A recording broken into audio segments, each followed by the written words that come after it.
Maayong hapon kanatong tanan. Mga igsoon, sa atong ibanghilyo karon atong nadungog ang usa na usab nga sambingay nga gisaysay kanato sa atong Ginoong Hesus. Ang sambingay mahitungod sa magpupugas og binhi, no? The parable of the sower. Mga igsoon, gipasabot kanato sa atong Ginoong Hesus kung unsa ang kahulugan sa maong sambingay. Kinsa gani ang gipasabot nga magpupugas? Kay ba mo kinsa? Kinsa ang magpupugas sa maong sambingay? Ang gipasabot nga magpupugas mao ang Dios. Ug ang binhi nga iyang gipugas unsa man ang mga pulong sa Dios. Sama karon kamo gipugasan og nga binhi mga pulong sa Dios. Ug ang upat ka klase nga mga yuta nga matawag nato nga mga recipients sa maong binhi nga gipasabot sa maong sambingay, kinsa man usab ang gipasabot niini.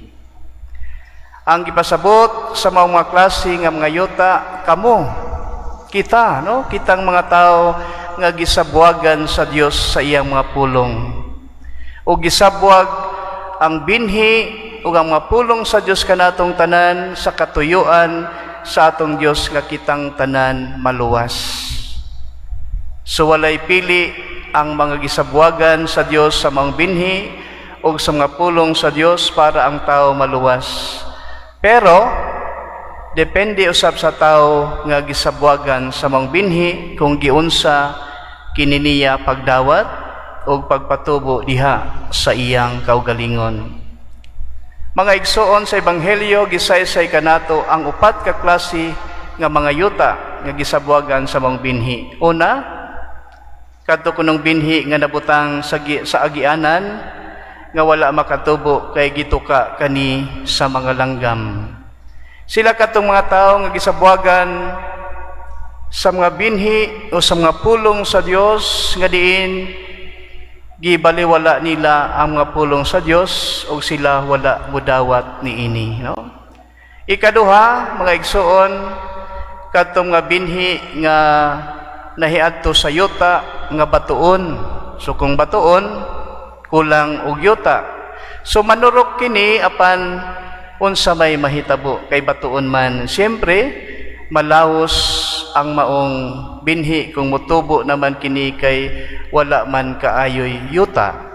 Ug sila katong mga tao nga gisabuagan sa mga pulong sa Dios, midawat sila niini apan sa dihang miabot ang mga pagsulay sa ilang kinabuhi, na discourage sila ug wala na mopadayon sa pagdawat sa mga binhi o sa mga pulong sa Dios. Kanabitang term nga nag-backslide, no? Nakadungog na mo. Usually, mao man ni ang term gamit sa mga charismatic, nag-backslide nga mga klase nga mga tao. So, ang mapulong sa Dios wala pagayod makagamot kanila. Diha sa mga pagsulay nga mabot silang kinabuhi, mao na nga nag-backslide sila. Niabot sa punto sa ilang kinabuhi nga sila nagduha-duha sa ilang pagtuo o pagsalig sa Dios tungod sa mga pagsulay. O pariha sila sa tanom, nangalaos o wala gayod makatubo o makapamunga, no? So, ang ikatulo, mga igsoon nga klase nga binhi, nahiadto sa sampinit o sa mga sagbuton. So, unsa may nahitabo?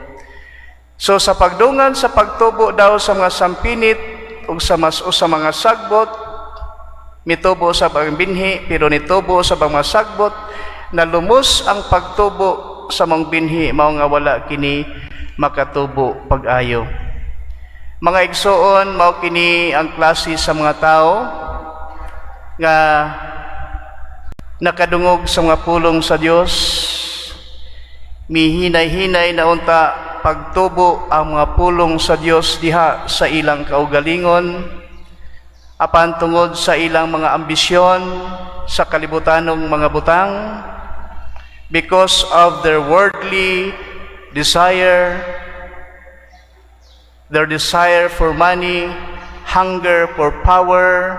Mao ni nga kining desire for money, hunger for power, mao ni ning lumos, no? Mao ni nakalumos kanila nga diin ang mga pulong sa Dios nakatubo na unta ug nakaturok na unta sa ilang kasing-kasing apan nabaliwala tungod kay mas gipalabi panila nga makakuha sa mga kalibutanong nga butang kaysa mga pulong sa Dios.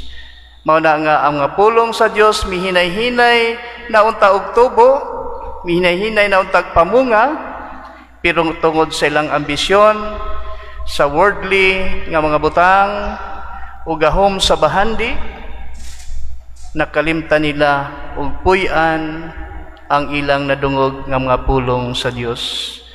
May kumpara ni mga igsoon sa mga tao nga pariha usab sa mga Pariseo, no? Mga reliyoso unuhay, sigig ampo, pero dili magitaan diha sa ilang mga buhat. Mao ni giingon nga mga tao nga Kristiyano sa pangalan lamang pero wala sa buhat, no? Christian in name but in their actions you cannot see nga sila mga Kristiyano. Ngano nga ang mga tao nga Kristiyano sa pangalan sa pangalan lamang, tungod kay mga Kristiyano tuod sila, apan wala man nila puy-i, wala man nila buhata, unsa ang ilang nadungog ng mga pulong nga gikan sa Ginoo. Oo, no? Sige silag ampo, sige glosaryo matagabi, sige simba, apan kusog usab mandaot ug mandibak sa ilang isig katao. So sigig ampo og simba apan padayon gihapon ang pagbuhat sa di maayo nga supak sa ebanghelyo. So kung inani ang nahitabo kanato, wala pagayod makatubo ang mga pulong nga gisabwag sa Ginoo diha kanato. So mao kini ang ikatulo nga klase nga tao.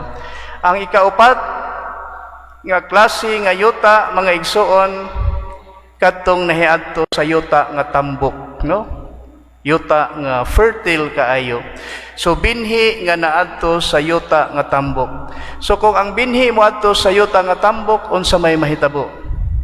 So ang mga binhi mutubo gayud kinig maayo, makaani og daghan mga maayong bunga. So dinhi ang dakong hagit kanato mga igsoon.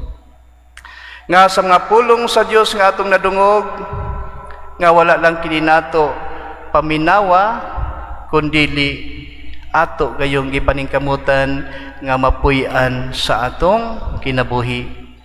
Pagkanindot kuning anita nga klase nga yuta, no?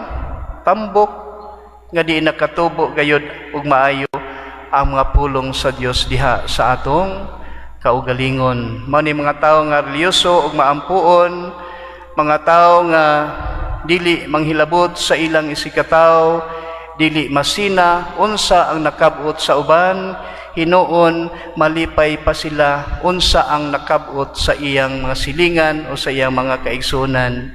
Sila kining mga tao nga bisan taas na ang nabot sa kaugalingon, pero dili gihapon mapasigarbuhon, dili mga mapahitason. Ana kanila ang gitawag natong humility, no?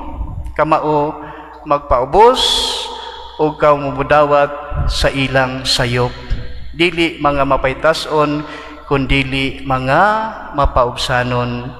So kung ingani ang nakita nato sa atong kagalingon mga igsoon, makaingon ta nga tambok kita nga yuta, no? Nga di nakatubo o nakabunga gayud pag-ayo kanato ang mga pulong nga gisabwag kanato pirmi sa Ginoo. Mga igsoon, ang hagit kanato nga may sama ta sa tambok nga yuta nga diin makatubo ug makapamunga gayud ang mga pulong sa Dios diha sa atong kagalingon. Ug ang maayo nga ehemplo nga atong sundan mao si Maria, no? Of how she listens and keep the words of God and how she applied it in her life. So maningkamot ta mga igsoon nga masundan nato si Maria Kaysa katapusan, kita usab ang mabulahan. Ilabi na sa panahon sa ting-ani, kung makitaan kita og maayong bunga, malipay gayud kanato ang tag-iya sa maong yuta nga mao ang atong Dios. Amen? So kini mga igsuon ang atong paningkamutan nga sa atong pagadaw-adlaw nga pagsimba, sa atong pirmi pagpaminaw sa mga pulong sa Dios, adunay nausub sa atong kaugalingon nga mas mahimo tang mga buutan nga mga anak sa Dios. Amen? So hinaot paunta. Palihog.